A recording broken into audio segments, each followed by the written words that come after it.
Bonjour, chers frères et sœurs, auditeurs. Nous disons merci à Dieu pour encore ce nouveau jour qu'il nous donne. Nous allons ce matin continuer avec les signes du retour de Christ que nous avions eu à commencer hier. Nous allons parler encore ce matin de ces signes-là. Alors, hier nous avions eu à parler de 3, nous continuons avec 4e ce matin. 4, les persécutions religieuses. Les persécutions religieuses. La persécution a toujours frappé d'une et autre manière l'Église. Mais l'approche du Seigneur, l'approche du retour de son Maître Seigneur Jésus, elle se fera remarquable à tel point que plusieurs réuniront leur foi. Luc 21, 12 à 19. Exemple de la fermeture des portes des églises pour cause de Covid-19. Plusieurs ont abandonné la foi. Ils ne sont plus revenus à l'église. Notons que la persécution religieuse est le pire des signes annonciateurs, car elle vannera l'église et les non affermis tomberont. L'attaque des chrétiens, l'atteinte aux serviteurs de Dieu, la démolition des temples reprendront de l'an. 5. La peste. Parmi les signes se trouve la peste. La guerre, la famine et l'épidémie se présentent souvent ensemble. Luc 21, 11. Il y aura des grands tremblements de terre et en divers lieux, des pestes, des famines. Il y aura des phénomènes terribles et des grands signes dans le ciel. Alors, parallèlement à l'évolution de la science, apparaissent de plus en plus des épidémies défiant toutes les pointes de la recherche médicale. Après les exemples entre autres du VIH-Sida, de la fièvre Ebola, etc., c'est le tour de la COVID-19 qui continue jusqu'ici son bon chemin. Que Dieu nous vienne au secours, nous aide.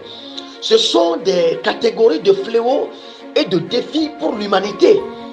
Plus on s'approche du temps d'accomplissement, plus les signes deviennent de plus en plus clairs pour nous. 6. Les tremblements de terre. Ce type de catastrophe a toujours existé, mais il est question de sa recrudescence et de son intensification. Luc 21, 11. Il y aura des grands tremblements de terre. 7. La diffusion universelle de l'évangile. Pour servir de témoignage aux nations, pour qu'il n'y ait pas d'excuses, la bonne nouvelle du royaume de Dieu sera prêchée partout dans le monde entier. Matthieu le chapitre 24, verset 14. Cette bonne nouvelle du royaume sera prêchée dans le monde entier pour servir de témoignage à toutes les nations. Alors viendra la fin. Amen. Ceci ne veut pas dire que le monde entier se convertira à Christ. Non, puisque l'apostasie battra son plein. Chers auditeurs, frères et sœurs bien-aimés, les traductions de la Bible dans diverses langues, les appels missionnaires dans tous les sens, les nouveaux moyens de communication, les réseaux sociaux, etc., sont des facteurs favorisant la diffusion universelle de l'évangile de Christ. Alléluia.